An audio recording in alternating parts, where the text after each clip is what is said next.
Assalamualaikum warahmatullahi wabarakatuh. Kembali lagi bersama Ovan dan Fauzi. Ya, kita berada di Wax Channel aja ya. Wax Channel. Insya Allah jadi tempat informasi, tempat kita berbagi juga nih tentang berbagai informasi yang lumayan ini ya, lumayan penting ya. Betul. Kita kan membicarakan dan mendiskusikan banyak hal nih, Van. Ya. Oke. Ya. Ini yang agak penting nih, Jay. Menurut gua karena ini episode pertama podcast kita. Nah, alhamdulillah kita udah kedatangan tamu kita pada hari ini. Apa kabar Pak Windu Wibisana? Alhamdulillah. Bro aja kali. Bro ya, aja ya. Masih muda, Van. Masih muda. Iya, kakak juga muda. boleh. Kalau kakak Giordano dong. Ya, kakak. Kalau gue cocoknya paman. Oh, kalau ini kakak berarti ini Bim.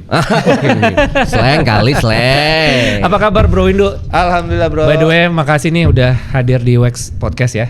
Yap, siap. Sama Fauzi. Terima kasih juga udah luangin waktunya. Nah, ini Bro Windu ini kita ngefans ya, Zaya? Waduh, fans abis nih gue. Terutama dari badannya nih. Nomor sepatu berapa?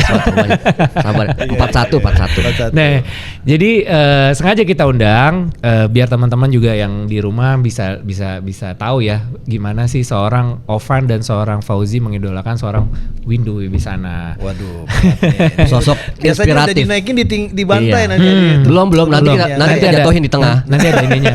Nanti ada segmennya kita. Ada segmennya. Khusus menjatuhkan. Enggak bercanda.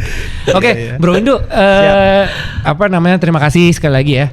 Ya, sama-sama. Mau tahu dong background seorang Windu Wibisana nih apa sih, lahir di mana, kemudian orang mana? Kalau gua kan orang Betawi, Fauzi.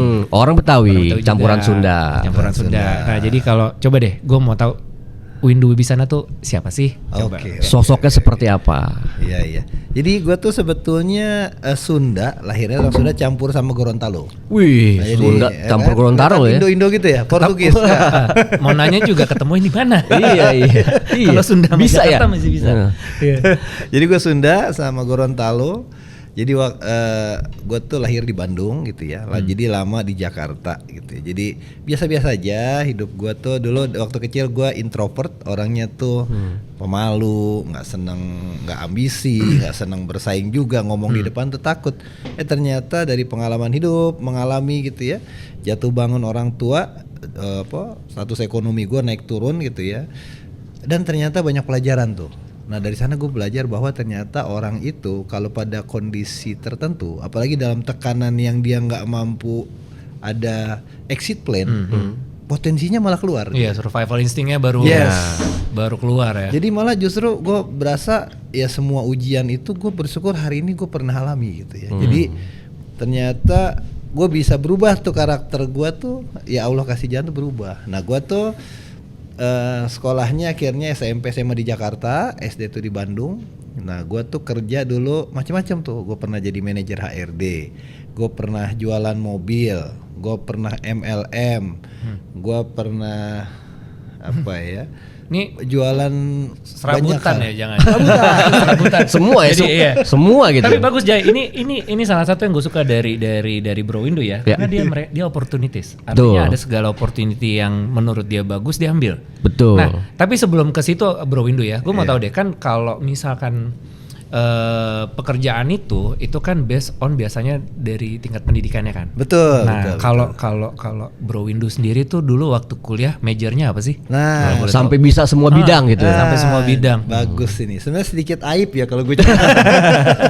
karena biar jadi ini nih, biar jadi pijakan teman-teman mungkin ya. Yang kuliahnya apa? Mau lulus SMA, gue mau kuliah kan. Oh, gue ngeliat Windu kayak gini. Oke, gue ngambil ya. Gimana Bro? Oke. Jadi gue tuh dulu SMA terakhir SMA 14 Jakarta. Ya gue tuh anak IPA.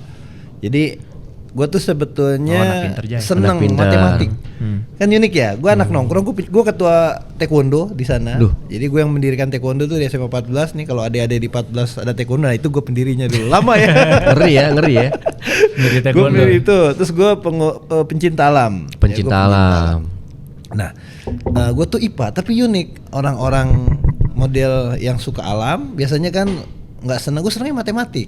Iya. Seneng matematik. Jadi kadang gue kalau ada hitung-hitungan tuh seneng. Kadang gue suka seneng apa namanya suka kasih pertanyaan yang agak NLP itu maksudnya 3 langkah ke depan gitu. Kayak main catur, nah gue suka tuh. Jadi yang orang ngerjain orang mikir tuh gue seneng tuh.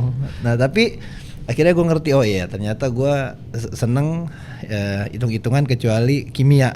Gue kimia nggak suka dulu. Tapi kalau dari mukanya bukan anak IPA ya, Van. Oh iya.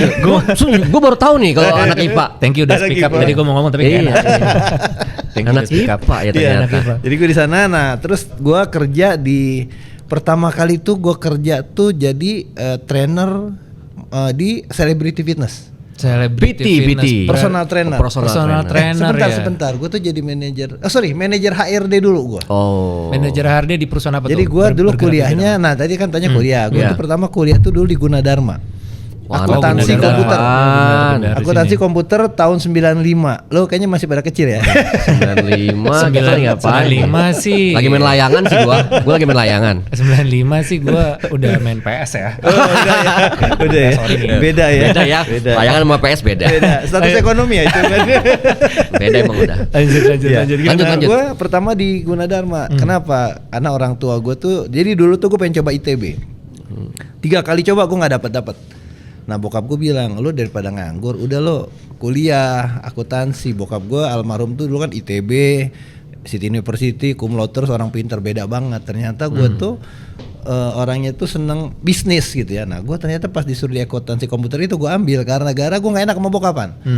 Disuruh ya udahlah gue ikut aja. Nah itu nggak lama tuh 2 tahun berantakan kuliah gue. Berantakan karena ya terakhir lagi di sana gue bisnis. Nah pas gue kuliah bokap gue tuh sakit kanker. Nah jadi dari sana gue pindah kuliah ke Dharma Persada. Gue ambil teknik elektro. Nah teknik elektro tuh. Waduh, sampai ngeri tuh anak-anak itu, anak teknik. Beda banget lah. Pokoknya tahu. Indie banget ya.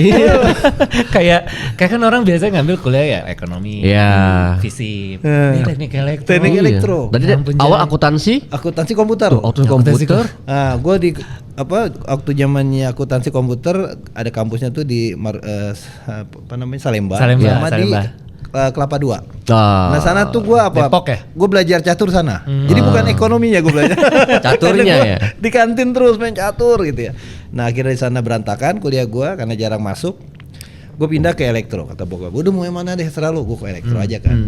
Gue kuliah elektro, nah gue suka tuh. Wah keras banget, kehidupan keras Ngeri banget. ya. Jadi itu tawuran itu ya hitungnya hampir tiap hari ada berantem tuh. Itu tahun berapa? Berarti 95 ya? Tahun 97. 97. Oh, tawuran masih lagi. Iya, ini masih ya. rame-ramenya Lagi itu. rame-ramenya. Jadi zaman waktu itu pernah ya kita tawuran tuh sama ISTN. Dulu ISTN tuh kalau tawuran gak ada yang pernah bisa ngelawan tuh. Nah kampus gua satu-satunya yang berakhir draw. Jadi ribut di jembatan berhari-hari sampai polisi datang banyak. Akhirnya stop dan nggak nyerah kampus gua tuh sampai didamaikan selesai. Nah itu nggak bisa dicontoh sebenarnya ya. Iya. Berarti nggak. Tapi gue menarik nih. Gue baru ingat ternyata tahun itu ya, tahun itu Jay. Tahun itu tuh kayak beberapa kampus ada rivalitasnya masing-masing ya bro ya. Betul. Kayak misalkan UI Salemba sama YAI. Ya iya, tawuran mulu tuh. UKI sama apa gitu iya, kan, iya, yang iya. kampus-kampus dekat. Dan alhamdulillahnya karena sekarang udah nggak ada ya, mereka udah. Artinya dunia pendidikan udah lebih maju. Udah berbeda, dibanding maju. Windu waktu itu. Iya. Nah jadi Beda angkatan. zaman dulu tuh salah satu kelebihannya tuh dan kekurangan tadi misalnya tawuran tuh. Iya. Tapi di luar itu lu ngerasa nggak? Lu nggak ngerasa ya, lu masih beda zaman. Zaman gue tuh solid banget. Iya. Solid banget. Jadi orang-orangnya tuh solid dan mentalnya kuat. Makanya gue lihat teman-teman gue sekarang nih yang dulu nongkrong bareng itu, yang begajulan sama, itu jadi-jadi Van. Di bisnis jadi, di pekerjaan jadi-jadi. Makanya gue pikir ternyata pondasi sukses yang paling penting itu adalah mental. Bener. Jadi nggak gampang nyerah, ya tawuran tiap hari, Iya, kan ditabokin tiap hari sama senior, tapi ya udah. Nah dari sana akhirnya gue elektro nggak sampai selesai gitu ya, karena tadi gue jadi pas bokap gue kanker tuh gue cuti 3-4 tahun. Oke. Nah 3-4 tahun tuh gue kerja gue kerja di sana, adik gue Windy masih kecil, ibu gue nggak kerja, gue nyari nafkah buat keluarga. Gue 4 tahun tuh kerja gue sukses. Income gue udah lumayan oke. Nah gue sambil kerja di pertama kali itu gue jadi manajer HRD. Pertama kali kerja ya. Dan gue kebetulan teman banyak. Jadi ada teman gue kaya banget punya perusahaan, dia perlu bantuan seorang manajer HRD buat merapikan perusahaannya tuh banyak koruptor lah bahasanya. dan gue masuk sana, sukses gue berhasil tangkepi orang kebongkar lah masalahnya. Nah kerja dari sana baru gue ke Celebrity Fitness. Oke. Potong dikit ya bro. Berarti kan ibaratnya lo pertama kali kerja itu umur berapa tuh? Kira-kira. Umur pertama kali kerja ya. Terus kuliah Itu sebagai si manajer HRD itu. 24. Let's say 24 25 ya. 24 sampai 27 kurang lebih segitu. Masih inget gak income kalau karyawan berarti kan lo statusnya karyawan dong. Iya. Nah, masih inget gak income lo waktu itu hari itu berapa? Kalau nggak salah tuh, Zaman itu ya? Zaman itu ya? Antara 5 sampai 7 juta. Udah gede loh, di zaman itu gede. Pokoknya gue inget banget tuh zaman itu ya, masih ganteng gitu ya, pakai dasi, manajer HRD, gedungnya di Wisma Dharma lantai 9 tuh gue inget. Jadi kalau turun kan dulu, waduh kayak ini. Ada lagi HRD ya kan. Itu kalau di lift tuh, orang idola takut ya. cewek-cewek lah. Ya kan, zaman dulu idola cewek-cewek, nggak ada bini gue untung kan.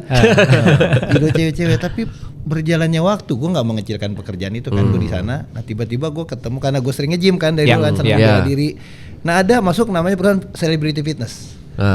Nah temen gue kerja di sana, ketika gue ketemu dia bilang, lu kan senang olahraga, lu kenapa nggak ngelamar di perusahaan ini, income-nya gede, terus artis-artis apa kan dulu keren banget kan. Nah gue ngelamar lah, diterima lah, akhirnya gue tinggalkan lah pekerjaan itu.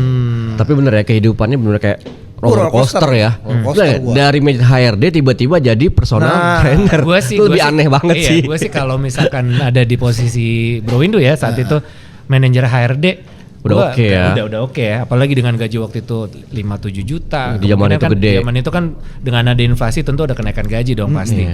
Nah gue akan stay sih kalau gue. Iya.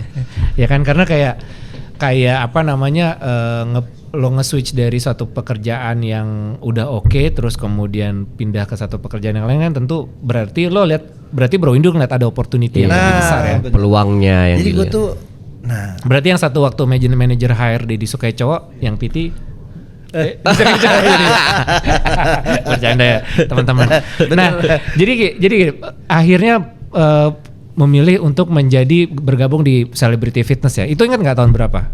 Itu 2001 kalau nggak salah. 2001 ya. Kalau nggak salah 2001, kalau nggak sampai 2003 lah, lupa gue tepatnya. Iya. Karena tahun itu kalau nggak salah Jay itu gym bagus dan proper masih belum ada ya. Itu Celebrity One and Only. One and Only Celebrity Fitness kan waktu itu, karena kita kan zaman dulu ibaratnya orang mau olahraga alat-alatnya masih kurang bagus. Ya terbatas ya di zaman kan? itu. Makanya waktu itu sempat booming tuh dunia gym kan. Iya. Gitu. Dan itu salah satu tempat gym yang paling premium, semua artis tuh datang sana. Jadi hampir cita-cita semua trainer tuh pengen masuk sana. Nah akhirnya gue dapat, alhamdulillah tuh di yang di Kelapa Gading tuh cabang apa namanya. Gue masuk sana lama, terus nggak lama Fitness First masuk, gue di hijack lagi, ditawarin income lu 3 kali dari ini, mau nggak? Gue pindah lah ke sana. Nah dari sinilah akhirnya gue ketemu bisnis ini. Karena waktu di sana tuh gue ditawarin. Kan gue di sana alhamdulillah tuh selama gue kerja 9 tahun gue 4 kali best trainer nasional. Jadi gue tuh dari pengalaman tadi waktu kecil keras itu tuh gue akhirnya timbul satu kepribadian kompetitif. Yeah. Jadi gue tuh tahu kalau gue nggak kompetitif, gue miskin, gue susah, nggak ada yang bantu gue. Jiwa kompetisi itu dibangun dari kecil ya. Jiwa kompetisi gue dibangun dari cerita nggak enak. Kan ada orang tuh dari baca buku, gue nggak, dari pengalaman nggak enak gue, bokap gue sakit, gue ngalamin yang nggak enak, efek ekonomi turun drastis. Nah, gue merasa bahwa ketika gue tidak ingin sukses, gue harus punya jiwa kompetitif. Karena ketika gue susah, nggak ada tuh orang bantu. Paling kasihan sebentar, kasihan. Ujung-ujungnya ya saudara pun suka lupa kan. Iya. Nah, dari sana di Fitness First gue 9 tahun dengan prestasi tadi, orang tuh banyak agen-agen asuransi rekrut gue. Sorry dipotong Bro Windu. Income terakhir berapa di Fitness First? Nah di Fitness First ini income yang gue bawa pulang ya dengan tips dan lain-lain, sebulan tuh bisa sampai 30-35 juta. Wow. Itu udah potong pajak gede banget. Gede cuy, gede. Pajaknya di industri asuransi fitness itu tinggi. Pajaknya tuh kalau nggak salah hampir 7 juta gue sebulan. Pajaknya doang. Pajaknya doang ya. Kurang lebih ya. Itu seingat berarti berarti kalau misalkan kan kalau misalkan Erli udah pasti kan gaji kan. Iya. Berarti kan kalau kebetulan gue pernah nih Jaya. Iya. Gue bagian-bagian gini pernah nge-gym dulu. Oke. Ya. Jadi Kelihatan tapi badan lu. Oh kan ini bungkus baju aja. Mau buka baju ya. jangan bahaya. Nggak, kalau jadi buka baju. apa namanya kalau misalkan personal trainer itu berarti kan dia hitungannya bagaimana sih dia per person ya berarti. Betul. Jadi zaman gue dulu itu by komisi. By komisi kan. By komisi. Jadi tambah banyak lo ngajar kalau Ya. lo rate-nya master trainer atau premium trainer namanya Ya. apa tuh dulu ya. Itu bayarannya beda-beda tuh. Iya. Ada Sama level-levelnya yang ya. Ada level-levelnya. Iya, Nah, iya. gue tuh paling tinggi karena gue sering best nasional terus. Jadi sangat berprestasi lah di fitness. Kalau ada teman-teman ya mungkin nggak tahu sekarang udah pernah ada belum yang 4 kali best trainer nasional. Oke. Nah, gue sadar ternyata gue bisa dapet itu pas gue coba analisa ya. Bukan karena gue pintar. Ya. Karena gue kerja, orang lain masih tidur, gue udah di gym. Jam 5 pagi gue udah tidur di parkiran. Orang lain jam 5 pulang, jam 10 malam gue baru pulang. Sekarang banyak tuh kayak gitu Bro Windu jam 5 udah datang. Ngapain? Bukan karena rajin, ningkerin macet. Orang yang rumahnya di Cibubur, yang di Bogor. Karyawan ya itu Iya karyawan. karyawan. Nah itu by Karyawan. komisi. By komisi Jadi ya. komisinya tuh dulu kalau nggak salah totalnya 40% lah. Jadi kalau gue misalnya ngajar pokoknya per jamnya tuh kalau nggak salah hampir 100 ribuan lah gue. Jadi kalau gue ngajar sehari 15 ya 1,5 sehari. 1,5 ya kalau sehari, cuy. Itu belum Sehari. tips dan Gede. lain-lain sih. Gitu. Berarti kurang lebih 40 juta Ya per bulan. 35-40 lah dengan Tahun berapa tuh? Itu tahun terakhir gue resign 2014. 2014. Itu paling mentok ya. Paling mentok. Segitu ya. 2012 gue baru lulus kuliah. Dia udah 2014 dia udah 40 gajinya juta. udah 2 digit, hampir 50, hampir setengah 100 juta. Iya. Gitu. Tuh ya udah kalau untuk di Jakarta tahun itu udah enak aja ya. Iya, udah enak banget enak lah. ya. Udah dianggap mapan lah. Udah enak banget. Nah, akhirnya tadi Bro Windu sebut akhirnya resign dari kantor itu Iya. dari Fitness First ya. Dari dunia gym lah, dunia personal trainer. Terus sekarang lagi ngerjain apa nih? Nah, jadi gini. Kan gue tuh di sana udah lumayan cukup karir gue cukup bagus lah. Siap. Jadi gue tuh di sana juga alhamdulillah tuh. Jadi dari sana tuh gue jadi ngisi radio sebagai narasumber olahraga, TV juga pernah. Nah, ternyata ada satu hal. Nah, akhirnya gue udah nikah punya anak. Nah, tuh gue ada satu hal. Gue tuh ternyata background gue, hati gue tuh family man. Ya. Jadi gue tuh waktu sama anak sama istri tuh pas gue berjalannya waktu udah dapat uangnya kan dari zaman dulu kan pengen punya teman artis-artis, pengen acara TV, pengen uang, tempat pergaulan yang kerja yang gaul. Pas gue udah dapat semua itu kosong gue. Kosong Karena ya. gue nggak ketemu sama anak-anak gue. Oh iyalah jam 5 pagi udah jam nyampe. 5, iya. Jadi gue satu kali pas sholat Jumat nih Hah. lihat orang tuh mungkin namanya hidayah apa nggak ngerti Iya. gue apa tapi gue ngeliat itu. Nama orangnya Hidayah. Nah, Bukan dong. Iya, bukan. Ya, gue cuma mau ngejelasin tadi kan kata orang namanya Hidayah. Oh. Apa tuh namanya? Oh iya, Hidayah? benar. Oh enggak ya. Bukan, Bro. bukan itu maksudnya. Oke. nah, jadi pas gue ngeliat dia tuh gue kayak sampai netesin air mata gue.